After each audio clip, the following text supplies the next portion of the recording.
This episode could be triggering for sensitive listeners and contains mature content. It may not be suitable to all listeners. Should you need any emotional assistance, please see the show notes for telephone numbers that you can call. The views and opinions expressed in this podcast are my own and do not reflect the official policy or position of the podcast.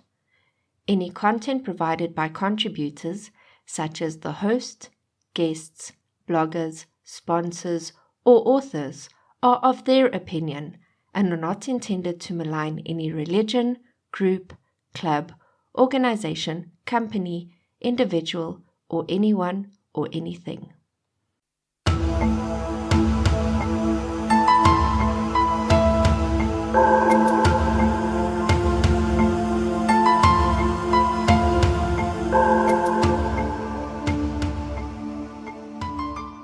These people there will do anything and everything for him.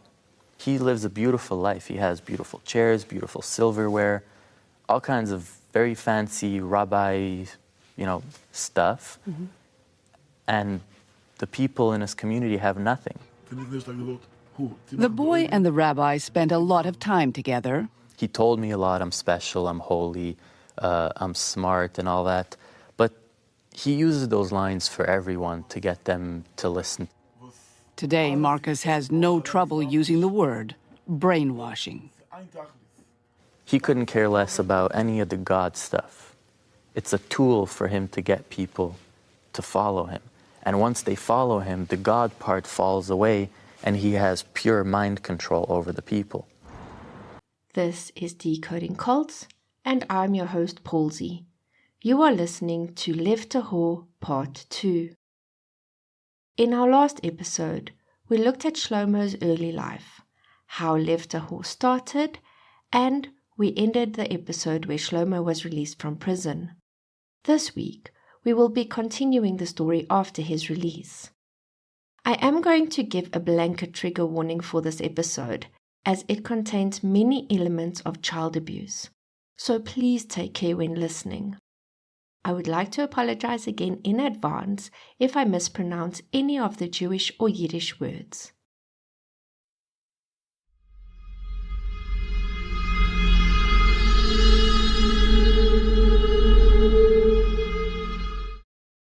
Upon his release in 1996, Shlomo moved to Monsey in New York to run a yeshiva there.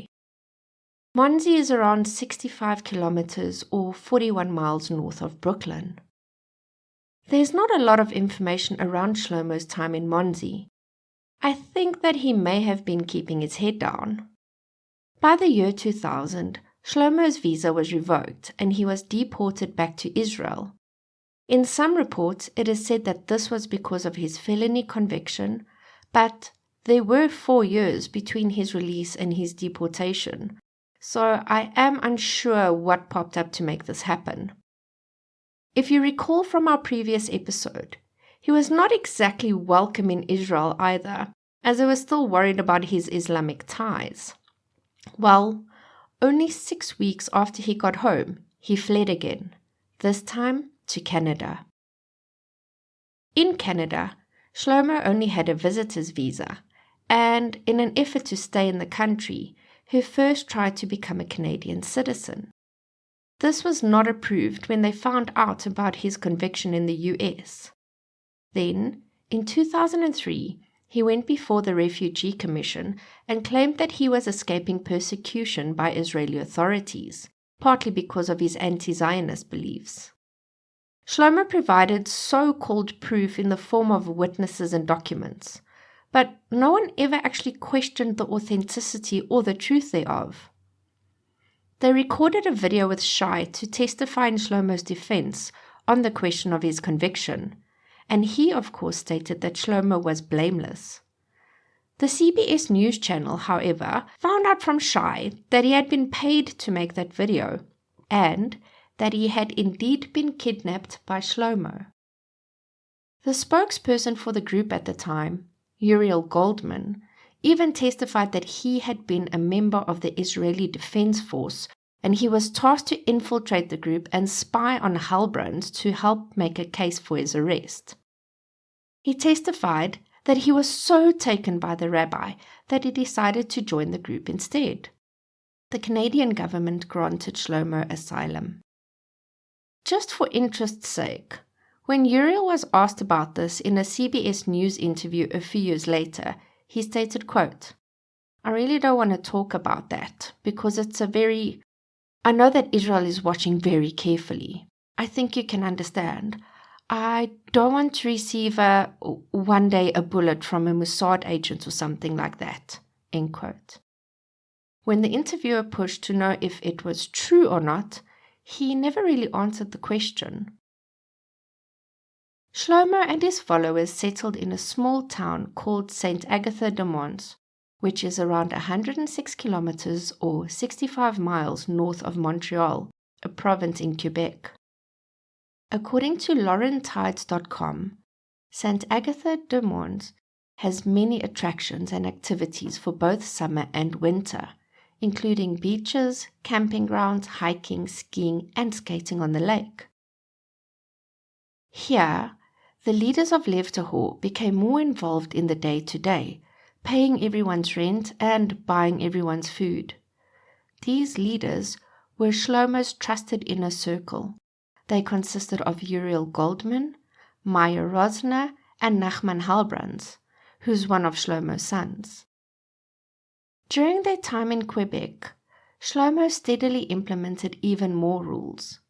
The first of these was that each member, old and new, had to sign an oath of allegiance to Shlomo. They had to subjugate their soul, spirit, and will to the leader of Lev Tahor. Additionally, all of the followers had to agree to throw away their physical needs, including eating and sleeping, until they fulfilled the desires of the leader.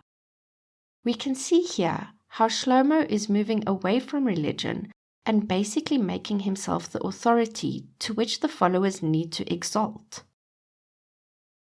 Those who joined the group had to forego their secular names and adopt Hebrew ones. We also know that changing a person's name is a method of thought control according to the byte model. Whenever Shlomo held a meeting or a prayer, each man who entered the room first had to go to him and kiss his hand before they could sit down to start the meeting. Shlomo's aides were not allowed to have their back to him, so when they left a room that he was in, they needed to exit it backwards, facing him. Talk about having an inflated ego.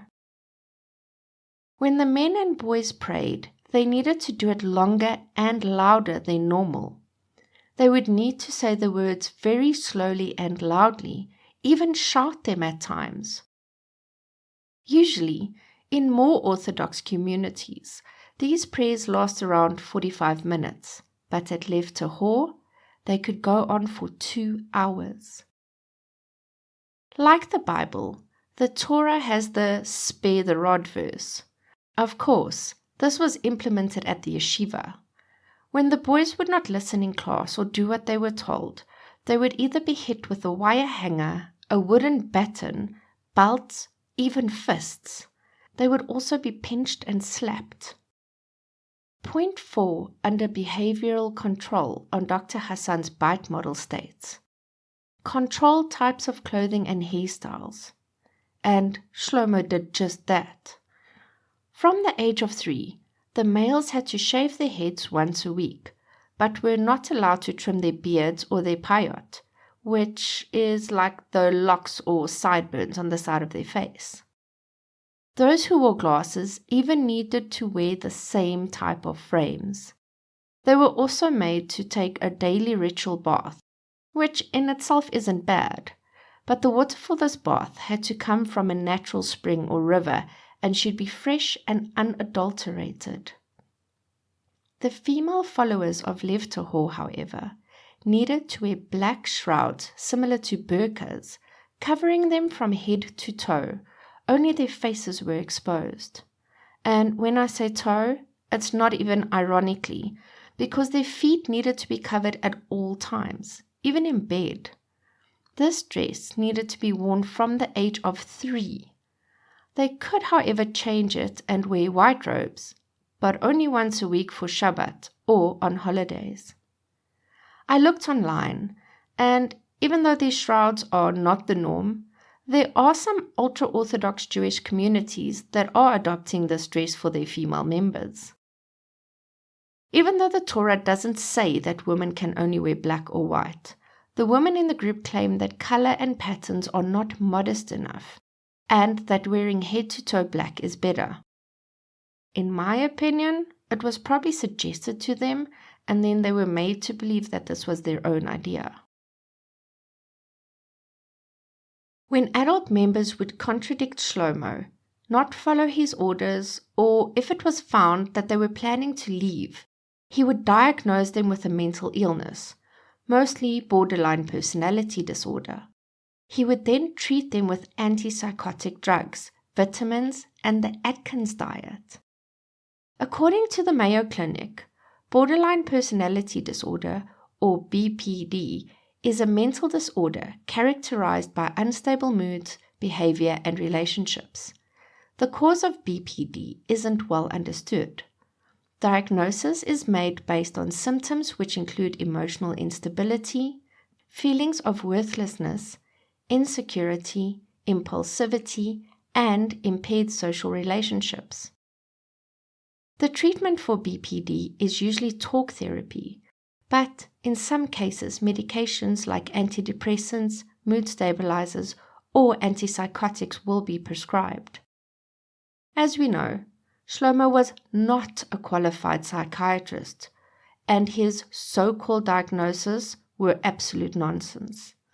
I mean, he wasn't even an ordained rabbi. According to mdedge.com, if you give people antipsychotics when they don't need it, they could actually cause the symptoms which they are meant to relieve. There were also allegations within the group that he would dose the children with melatonin to keep them compliant. Melatonin is a natural hormone that is produced by the pineal gland, which is located in your brain. This hormone helps to control your sleep cycle. As someone who has major trouble falling asleep, I sometimes use melatonin tablets to help. Knowing how sleepy it makes me, I can only imagine how drowsy those poor kids must have been during the day. In cases where one spouse wanted to leave and the other didn't, or when both spouses wanted to leave, Shlomo would insist that they divorce. Firstly, to ensure that the spouse who wished to stay could, and secondly, to split the couple up, and thus ensuring that one could not influence the other to leave the group, and then he could re-indoctrinate them. Oh, besides self-diagnosing people, Shlomo did not allow his followers to go and seek medical assistance when they were ill. Even when there were complications during childbirth, a mother could not make any decision without Shlomo's say-so, not even taking a painkiller. He also implemented a punishment for women called internal abandonment. If a woman displeased Shlomo in any way, her children would be taken away from her and given to another family to take care of. She would not be allowed any contact with her children at all. In the CBS News feature, it was said that one woman, a mother of 8, was not allowed to see or speak to her children for 3 whole years. Other forms of punishment for adults included fasting, where they were not allowed to eat for days on end, and deprivation of sleep. We know from the BITE model that deprivation of food and sleep fall under the spectrum of behavioral control. There was another rule, and I could not figure out when it came about or why exactly it was given, but followers were not allowed to go and visit the graves of their dead relatives at all, even if it was their own parents or children. I can only speculate that this may have been put in place to ensure that the followers didn't focus on their grief, but instead kept their attention on the teachings and the rules of the group. I don't know, I just can't wrap my head around this one. Additionally, they would refer to outsiders as Hoim, or Gentiles. This was not only in reference to secular people, but any person, including Jews, who did not belong to the group. They, the followers of Lev Tahor, were after all the actual chosen people, and anyone not in the group or who left the group were evil and would go to hell. Here we can clearly see the us versus them mentality which Shlomo implemented to ensure that his followers feared the outside world. Shlomo insisted that all of his followers be married in arranged marriages, and, no surprise here, he would do the matching. Oh, and he would marry underage girls off to men that were a lot older than them. There was one report where a 15-year-old girl, a child, was wed to a man of 30. Reports state that some of the girls who were matched and married were between 14 and 16 years old. In the CBS News report, one mother proudly claimed that her daughter was engaged by 15 and had married 2 months after her 16th birthday. I do have a sneaky suspicion that she was married at a younger age, but they said that it was 16 because the legal age in Canada where a girl can get married is 16. To me, this is still way too young, but that's just my opinion. I did find on jewishvirtuallibrary.org that under Jewish law, the minimum age for a boy to get married is 13, and for a girl, only 12. It does, however, go on to say that the Talmud recommends that a man marry at 18, or somewhere between 16 and 24. I also found on Jewish Link News that Shlomo had claimed that 13 was the ideal age for a girl to get married.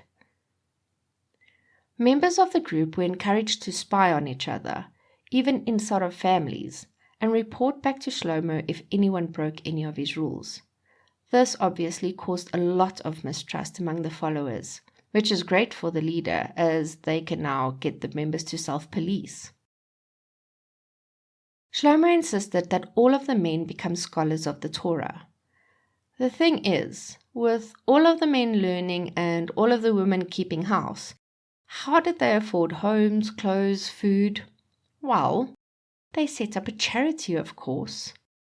Shlomo and 8 of his most trusted followers, his so-called inner circle, set up the Congregation Romanov and the Society of Spiritual Development.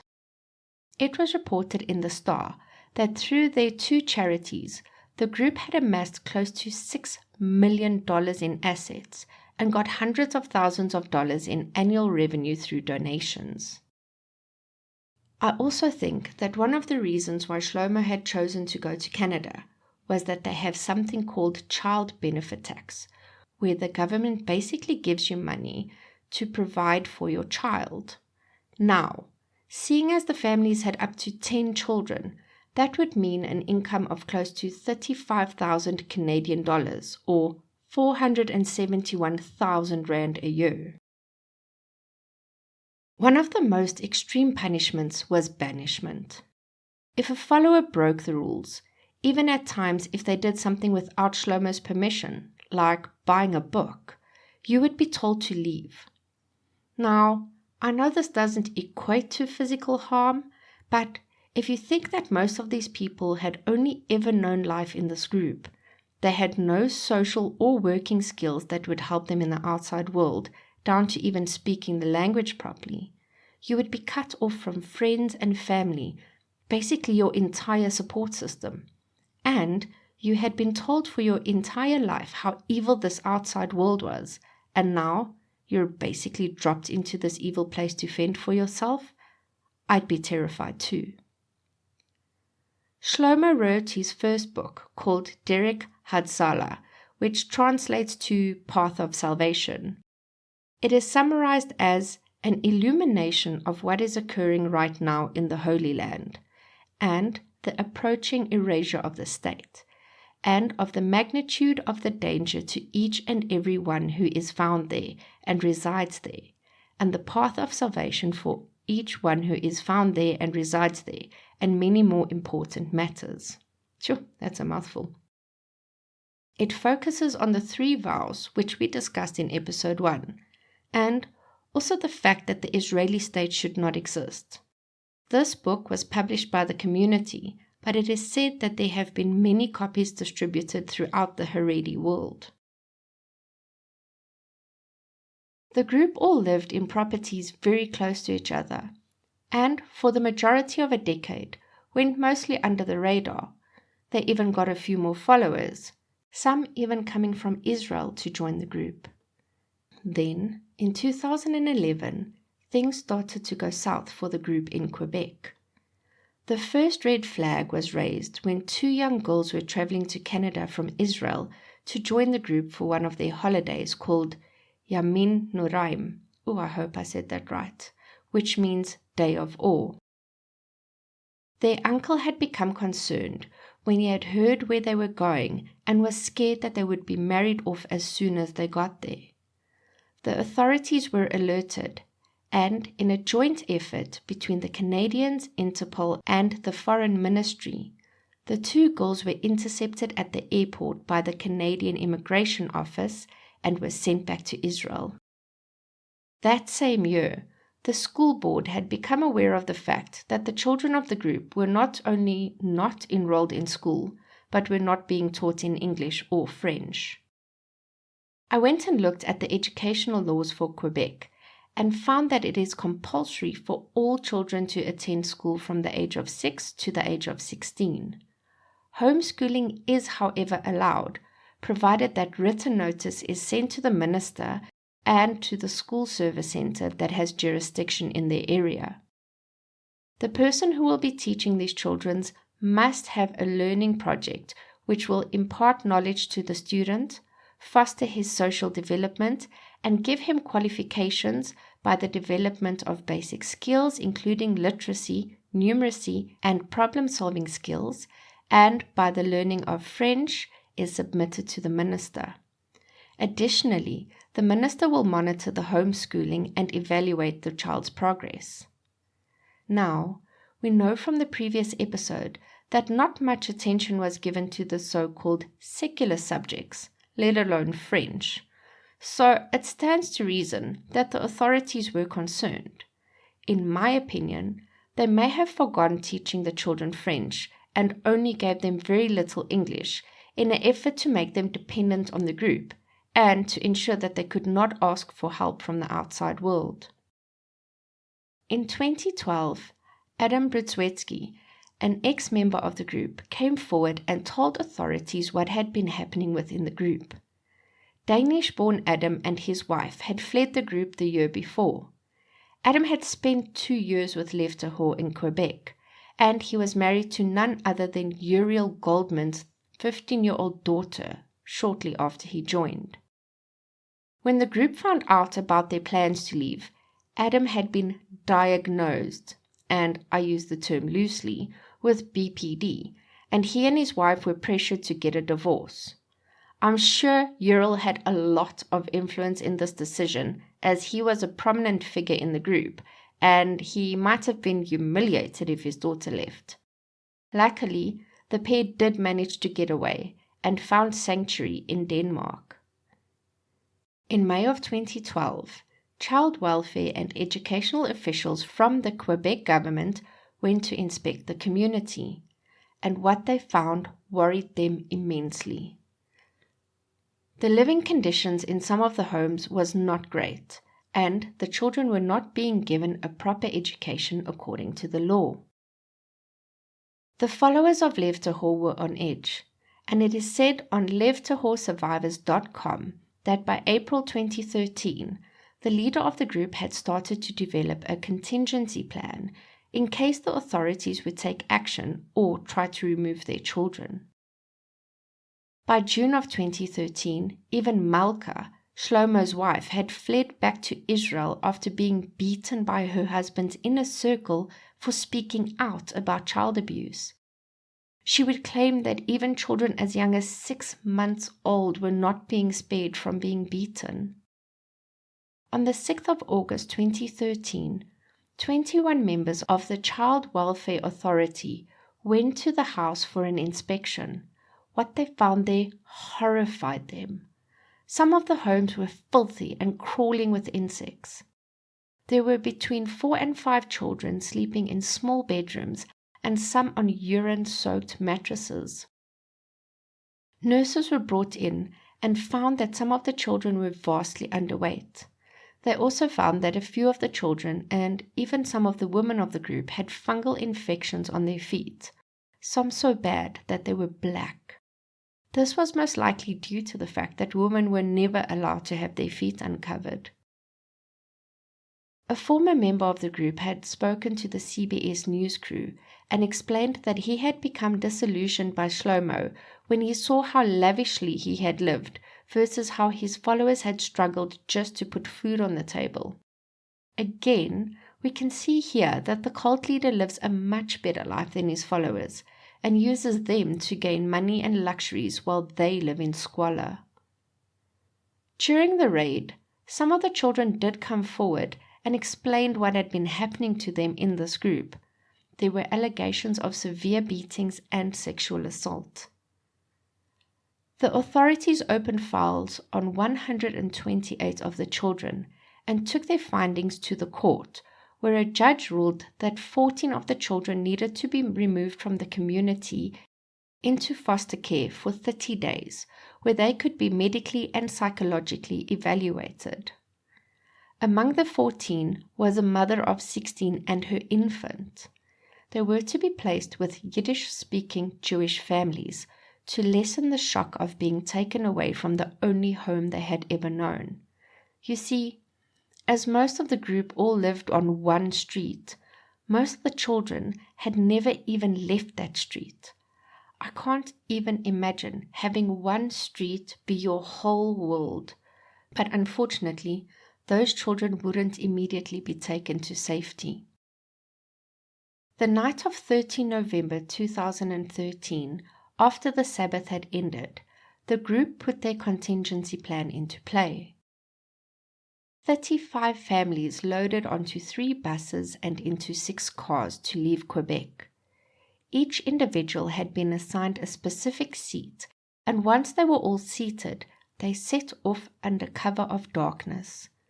This group included the 14 children.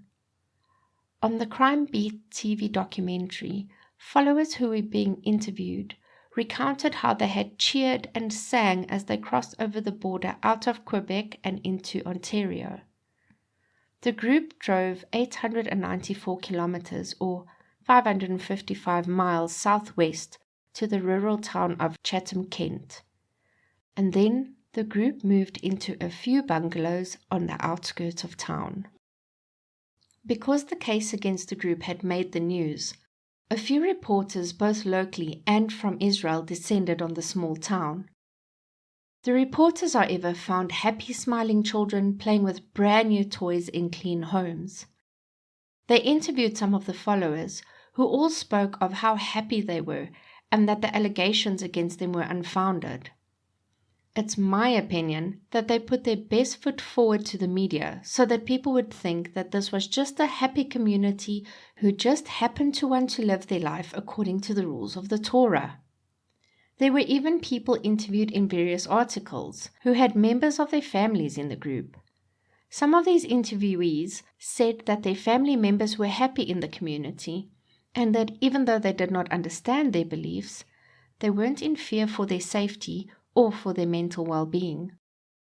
Others claimed that it was an abusive cult and that they were fighting to get their family members out. Looking at these contradicting statements from an outsider gave me pause. I think on the one hand, if you toe the line and you are in agreement with this extremely pious lifestyle, where all the decisions are made for you, from what you can wear down to what you can eat, then I figure you would be happy in a group like this. Even being punished may be okay to you, as punishments are being given by someone who you deem to be your ultimate leader or even coming from God. On the other hand, if you constantly question the rules and go against the grain, you will experience even more punishment and find the situation unbearable. One of the big reasons that the group decided to move to Ontario was that their laws on education were different than that of Quebec. Coming from a country where we have one set of laws no matter which town or province you live in, These various laws in various areas in one country sometimes baffle me. The case against the parents went ahead in November 2013 in Quebec, and the parents of the 14 children had been ordered to go back to the States and appear in court, which they obviously didn't. The case was appealed by the group in Ontario in February 2014, and the local judge from Chatham, Kent, upheld the judgment and ruled that the 14 children be removed from their homes. I think that Shlomo realized that regardless of the various laws within the Canadian provinces, he and his followers would not be left alone by the authorities, so they all made plans to flee again, this time to Central America, specifically the Republic of Guatemala. I couldn't find the exact reason why they had chosen this specific country. I do know that according to righttoeducation.org, the minimum age for a girl to get married in this country was 14 and for boys 16 at the time that the group moved there. It has subsequently been raised to 18 for both. I further found on hslda.org that the compulsory ages where children have to attend school in Guatemala is only 7 to 12 years, and that there are no explicit laws around homeschooling. The followers left in small groups via Trinidad and Tobago in the Caribbean to get to Guatemala, but this time it would not be as easy as they thought to leave. I think Canadian law enforcement realized that the group would try to flee again as they did in Quebec, so I believe they kept tabs on the followers' movements. On 8 March, 3 adults and 6 children were sent back to Canada after being stopped in Trinidad and Tobago on their way to Guatemala. The next day, an 18-year-old mother and her infant were found in Calgary, which is about 3,100 kilometers or 1,900 miles west of Chatham, Kent. The young lady was arrested and her baby were taken back to Ontario. But despite some of the arrests, many followers managed to make their way to Guatemala. In our next episode, we will continue the story in Guatemala. If you enjoyed this episode, please hit the subscribe button and rate and review us. It will go a long way into improving the podcast and helping others find it. Please invite your family and friends to listen too. If you're listening on YouTube, please subscribe and like the video. You can leave a comment if you want to as well. You can find us on Facebook, and you can email us at decodingcults@gmail.com. We would love to hear from you. If there are any topics around the workings of cults which you would like further explanation on, or if there is a cult that you would like to hear about, email me or post it in the Facebook group. Remember to go and check out bydesigncraftssa and Endeavour AV and tell them that I sent you. The amazing logo art was created by the tattoo artist Jock Jacobs. Thank you so much for listening.